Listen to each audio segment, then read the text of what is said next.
Guys, I am Vivek Shankar. In previous lecture, I discussed about the numericals of elevation in of boiling point. मैंने उसमें कुछ numericals कराए थे। वो numericals video काफ़ी लेंदी हो रहा था, इस वजह से ये वीडियो मैंने दोबारा बनाया है। तो इसमें मैंने आपको एलिवेशन ऑफ बॉइलिंग पॉइंट में आपको हर एक टाइप के एक numericals आपको मैं बताऊंगा।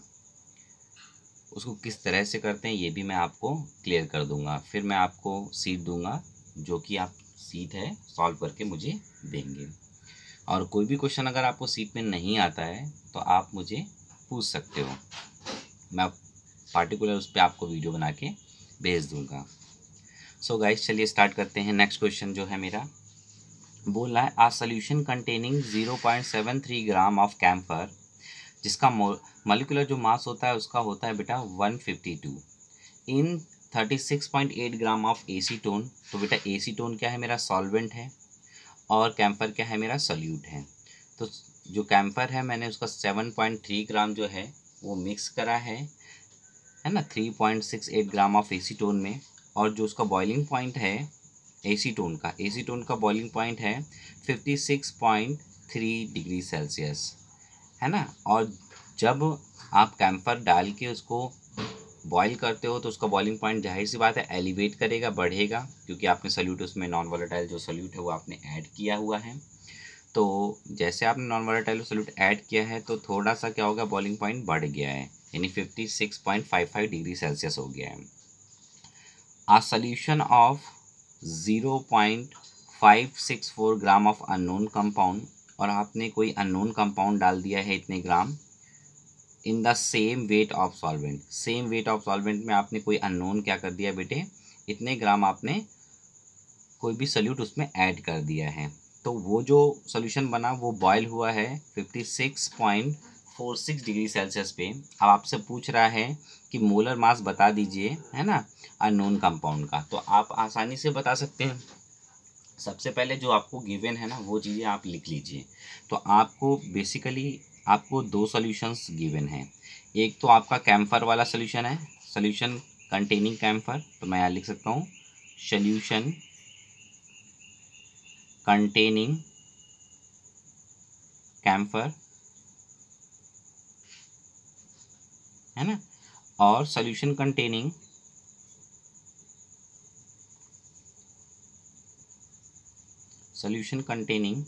Unknown solute.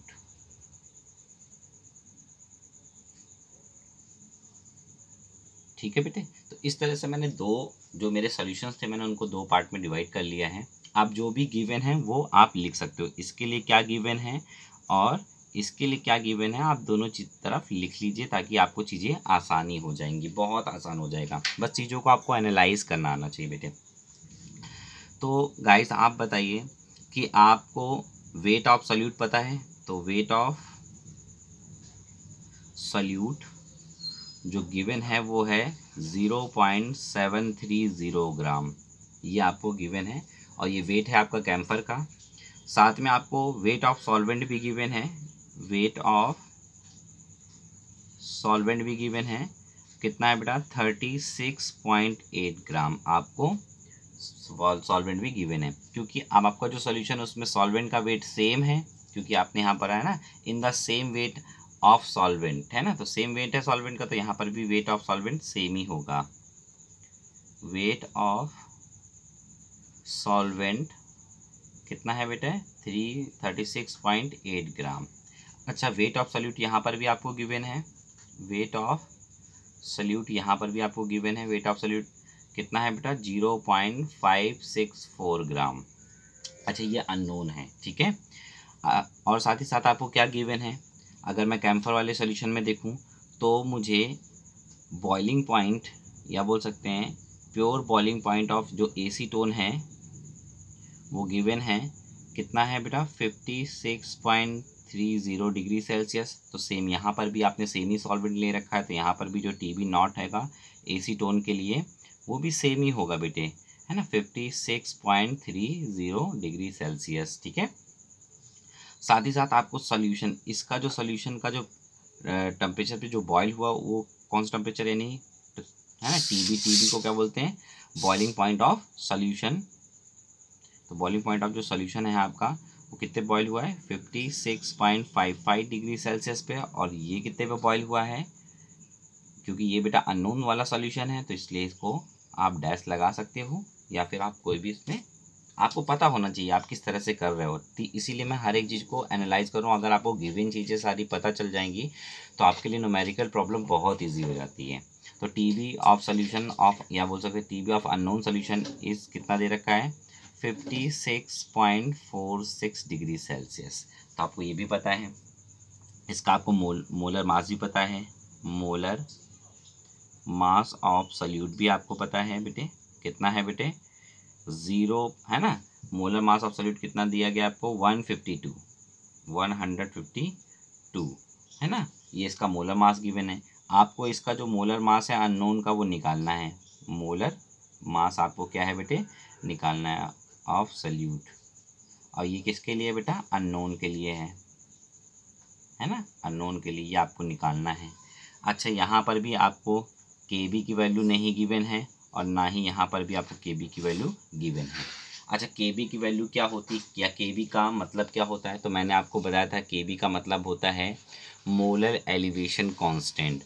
और मोलर एलिवेशन जो कांस्टेंट होता है ये सॉल्वेंट के लिए होता है, और सॉल्वेंट आपका दोनों ही केस में सेम है। तो आप केबी की वैल्यू यहाँ इस सॉल्वेंट की केबी की वैल्यू यहाँ से कैलकुलेट कर सकते हैं। उस केबी की वैल्यू को आप यहाँ पुट करके मोलर मास ऑफ सॉल्यूट को निकाल सकते हैं। तो ये बात समझ में आई, क्वेश्चंस पूरी अच्छे से समझ में आया।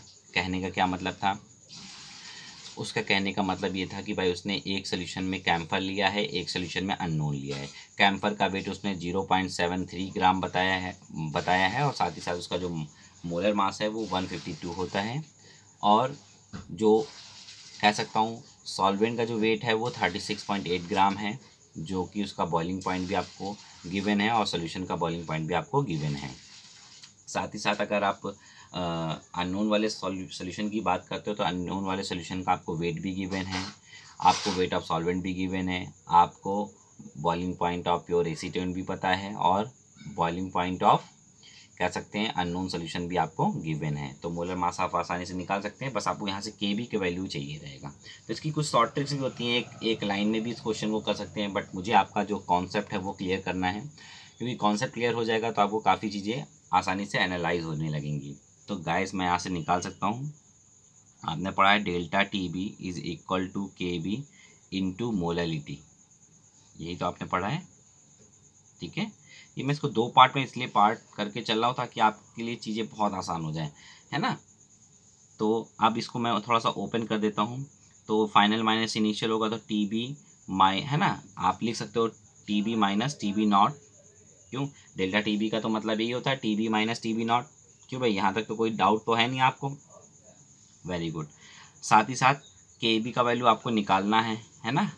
अब मोलरिटी के लिए मैंने बताया था आपको कि वेट ऑफ सॉल्यूट आपको चाहिए रहता है, wait of solute into 1000 upon, नीचे क्या आता है बेटा, नीचे आता है wait of solvent, weight of solvent into molar mass of solute. Clear है। अब आपको क्या क्या चीज़ें गिवन है, आपको वेट ऑफ सॉल्यूट भी पता है, वेट ऑफ सॉल्वेंट भी पता है, मोलर मास ऑफ सॉल्यूट भी पता है, आपको डेल्टा टी भी पता है, तो आप आसानी से के बी को कैलकुलेट कर सकते हो। तो के बी इज इक्वल टू क्या हो जाएगा, K B is equal to, अब ये आप मोलरिटी है तो मोलरिटी यहाँ पर मल्टीप्लिकेशन में तो इसको डिवाइड में लिया, तो डेल्टा टी बी आप इसको लिख सकते हो ना, इसको डेल्टा टी बी अपॉन, इसको आप मोलरिटी बोलते हो तो मोलरिटी आप नीचे लिख सकते हो। ये आपका आया, आप यहाँ से के बी को कैलकुलेट कर सकते हो, है ना। तो के बी को कैलकुलेट करने के लिए अब मैं चीज़ों को पुट कर रहा हूँ। तो डेल्टा टी बी को आप क्या लिखते हो, T B minus T B naught लिखते हो ना बेटे, अपॉन, आप ध्यान दीजिएगा जो, क्योंकि जो वेट ऑफ सॉल्यूट है इंटू जो 1000 है ना, ये तो नीचे रहेगा और जो नीचे वाला वो ऊपर चला गया तो यहाँ पर आ जाएगा इंटू, है ना, into weight of solvent, weight of solvent into molar mass of solute. और ये जो चीज़ें हैं नीचे आ जाएंगी, डोमिनेटर में आ जाएंगी, है ना। तो क्या मिलेगा आपको, वेट ऑफ सॉल्यूट इंटू 1000, है ना। अब मैं क्या करूँगा, इसमें वैल्यू को पुट करके आसानी से चीज़ों को सॉल्व कर लूँगा, ठीक है। देखिए क्या क्या चीज़ें गिवन है, उसको आप वैल्यू को पुट करिए, ठीक है।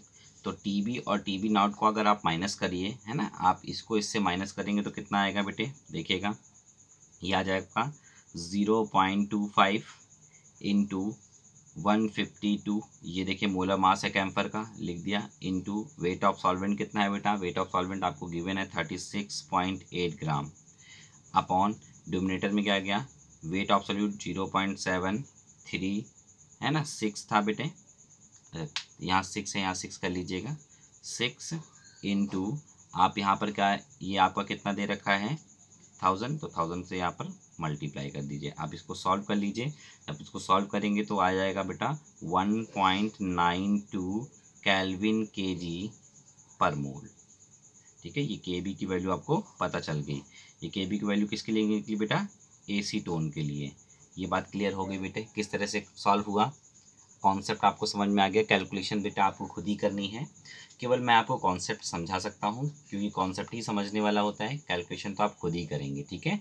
चीज़ों को एनालाइज कैसे करेंगे, क्योंकि आपको एलिवेशन ऑफ बॉइलिंग पॉइंट का क्वेश्चन है, तो आप जानते हो जो बॉइलिंग पॉइंट ज़्यादा होगा वो एक्चुअली सोल्यूशन का ही होगा, अगर बॉइलिंग पॉइंट किसी का कम है तो मतलब वो सॉल्वेंट का ही होगा, ठीक है। तो ये चीज़ें आपको नॉर्मल कुछ चीज़ें ही आपको पता होनी चाहिए। अब आपको केबी का वैल्यू यहाँ पता चल गया, तो आप मोलर मास आप आसानी से यहाँ से निकाल सकते हैं, क्यों भाई, आप यहाँ मोलर मास निकाल लेंगे।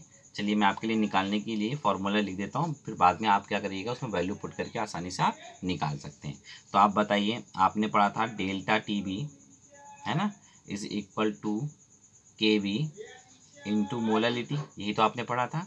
तो अब मैं क्या करता हूँ, डेल्टा टी बी जो भी आपको है, आपको क्या निकालना है बेटे, आपको निकालना है मोलर मास। तो पहले इसको ओपन कर लीजिए, आ जाएगा delta T B is equal to K B into weight of solute, तो मैं डब्ल्यू ऑफ सॉल्यूट लिख सकता हूँ, इंटू 1000 लिख दूंगा, अपॉन यहाँ पर मोलर मास ऑफ सॉल्यूट चाहिए इंटू वेट ऑफ सॉल्वेंट चाहिए, तो मैंने यहाँ पर लिख दिया है।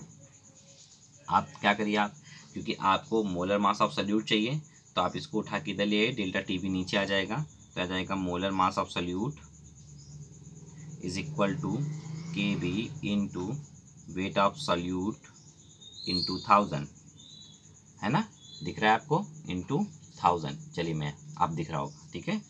अब नीचे आ जाइए, नीचे क्या बचा आपका, यहाँ पर आ जाएगा delta T B into weight of solvent, आ गया। आप वैल्यू को पुट कर दीजिए। अच्छा, के बी की वैल्यू कितनी निकली थी, 1.92, यही तो निकली थी, कितनी निकली थी बेटा, 1.92।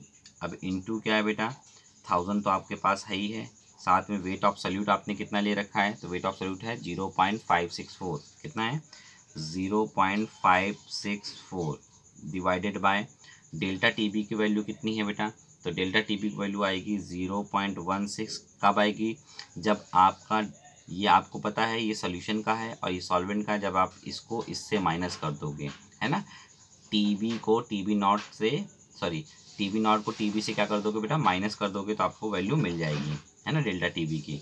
इनटू आपको क्या चाहिए बेटा, वेट ऑफ सॉल्वेंट, तो वेट ऑफ सॉल्वेंट आपका कितना है 36.8 ग्राम है। तो यहाँ से आप मोलर मास ऑफ सॉल्यूट आसानी से कैलकुलेट कर सकते हो। जब आप इसको कैलकुलेट करोगे, सॉल्व करोगे, तो आएगा बेटा 183.9 विच इज़ इक्वल टू 184, है ना, ग्राम पर मोल, ठीक है। ये याद रखिएगा। इस तरह से आप क्या कर सकते हो, चीज़ों को आसानी से एनालाइज कर सकते हो, इस तरह से आप आसानी से क्वेश्चन को सॉल्व कर सकते हो। अब देखिए ये बहुत बड़ा क्वेश्चन हो गया, है ना। अब आप क्या कर सकते थे, वो बहुत इंपॉर्टेंट है। दोनों में देखिए के बी सेम है ना, है ना, तो दोनों दो इक्वेशन बना लीजिए, दो इक्वेशन में जो जो चीज़ें कटते हैं उसे काट दीजिए और आसानी से आप मोलर मास ऑफ सॉल्यूट निकाल लेंगे, ठीक है। ये बात आपको आनी चाहिए, ये आप हमको करके दिखाएंगे, ठीक है बेटे। चलिए आगे बढ़ते हैं नेक्स्ट क्वेश्चन की तरफ। नेक्स्ट क्वेश्चन क्या है, क्वेश्चन नंबर 4। ये आप सॉल्व कर लीजिएगा, देख लीजिए, वीडियो को पॉज कर लीजिएगा और इसको नोट डाउन कर लीजिएगा, ठीक है। चलिए आगे बढ़ते हैं। नेक्स्ट क्वेश्चन क्या है, on dissolving 3.24 gram of sulphur in 40 gram of benzene. तो आपका बेंजीन क्या है बेटा, बेंजीन सॉल्वेंट है, और जो सल्फर है आपका ये क्या, सॉल्यूट है। तो ये आपको पता चल जाना चाहिए देखने पर ही। अब बोला है boiling point of solution was higher than that of benzene by 0.81 kelvin. तो मतलब ये जो वैल्यू है वो डेल्टा टीबी की है, वो कैसे पता चली, क्योंकि बेंजीन का कुछ बॉइलिंग पॉइंट होगा उससे कितना बढ़ा है, तो इतना बढ़ा है तो जाहिर सी बात है कि मान लीजिए अगर 100 लेता हूँ तो 100 में इतना बढ़ गया तो वो सोल्यूशन का हो जाएगा, तो ये डेल्टा टीबी तो ये निकलेगा ना 0.81 केल्विन। ठीक है, और केबी का वैल्यू बेंजीन के लिए आपको गिवन ही है। बोला what is the molecular formula, ये बहुत इंपॉर्टेंट है, ये क्वेश्चन इंपॉर्टेंट भी है। बोला what is the molecular formula of sulphur, आपको मॉलिक्यूलर फार्मूला सल्फर का बताना है। तो मॉलिक्यूलर फार्मूला ऑफ सल्फर का तभी बता सकते हैं जब आपको मोलर मास ऑफ सल्फर पता चल जाए। अगर आपको मोलर मास सल्फर पता चल गया तो आप मॉलिक्यूलर फार्मूला उसका निकाल सकते हैं। ठीक है, तो मेरा पहला काम रहेगा कि हम क्या देखें, पहले हम अपनी चीज़ों को एनालाइज करते हुए हम क्या निकालेंगे बेटा, हम लोग निकालेंगे पहले, सबसे पहले मोलर मास ऑफ, है ना, सल्यूट। क्या निकालेंगे, मोलर मास ऑफ सल्यूट, और सल्यूट मेरा क्या है, सल्फर। तो पहले ये निकालेंगे फिर बाद में उसको और सॉल्व करेंगे। तो जो गिवन है पहले वो लिख लेते हैं। गिवन क्या क्या है बेटे, ध्यान दीजिएगा। गिवन है आपको सबसे पहले देखिए वेट ऑफ सल्यूट, तो यहाँ पर लिख सकते हैं वेट ऑफ सल्यूट गिवन है। सल्यूट में है क्या बेटा, सल्फर है, और कितने ग्राम है बेटा, 3.24 ग्राम है। साथ में आपको वेट ऑफ सॉल्वेंट भी पता है, वेट ऑफ सॉल्वेंट यानी बेंजीन है बेटा C6H6 कितना है बेटा, 40 ग्राम है। साथ ही साथ आपको उसने बताया है डेल्टा टीबी की वैल्यू, डेल्टा टीबी की जो वैल्यू है वो है आपकी 0.81 केल्विन। ठीक है, साथ ही साथ केबी की भी वैल्यू आपको गिवन है। केबी की वैल्यू कितनी है फॉर बेंजीन के लिए, 2.53 केल्विन केजी पर मोल। ठीक है, तो आप मोलर मास हम आसानी से निकाल सकते हैं। Delta TB is equal to KB into molality, यही फॉर्मूला है, इसी से ही सब कुछ सॉल्व होना है। तो delta TB is equal to K B into molarity को क्या लिख सकते हैं, वेट ऑफ सल्यूट, ठीक है, into 1000 upon molar mass of solute, ठीक है, into weight of solvent, weight of solvent in gram, ये याद रखिएगा क्योंकि केजी में कन्वर्ट करने के लिए आपने 1000 से मल्टीप्लाई करा रखा है। ठीक है, चलिए अब आपको ये निकालना है तो इसको उठा के यहाँ रख दीजिए, डेल्टा टीवी नीचे आ जाएगा।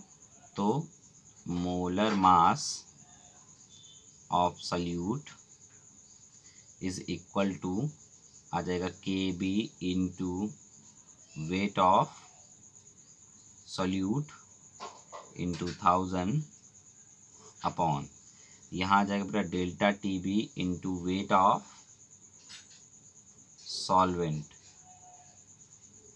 इन ग्राम। ठीक है, तो आप देखिए के बी का वैल्यू कितना है, के बी का वैल्यू है 2.53, वेट ऑफ सल्यूट कितना है आपका 3.24 है ना, into 1000 upon delta T B का वैल्यू है 0.81 इंटू, है ना, वेट ऑफ सॉल्वेंट कितना है 40 है। जब आप इसको बेटे सॉल्व करोगे तो आपका वैल्यू आ जाएगा 253, कितना आ जाएगा 253 ग्राम पर मोल। ठीक है, ग्राम पर मोल। अब आगे की चीज़ को आप कैसे एनालाइज करते हो वो बहुत इंपॉर्टेंट है, वो स्टेप देखिएगा, ये स्टेप बहुत इंपॉर्टेंट है। तो मैं आपको यहाँ पर करके दिखा रहा हूँ, ये नोट भी करते रहिएगा साथ में। ठीक है, तो आपको अगर मॉलिक्यूलर फॉर्मूला निकालना है सल्फर का, है ना, तो मैं मान लेता हूँ कुछ मॉलिक्यूलर का फॉर्मूला होगा सल्फर का बेटे। तो चलिए मैं ये खाली पेज पड़ा हुआ है, मैं इसमें इसको सॉल्व कर देता हूँ ताकि आपको अच्छे से एनालाइज होने लगे। ठीक है, चलिए तो मैं क्या करता हूँ, लेट मान लेता हूँ, है ना, तो let the molecular formula, let the molecular formula,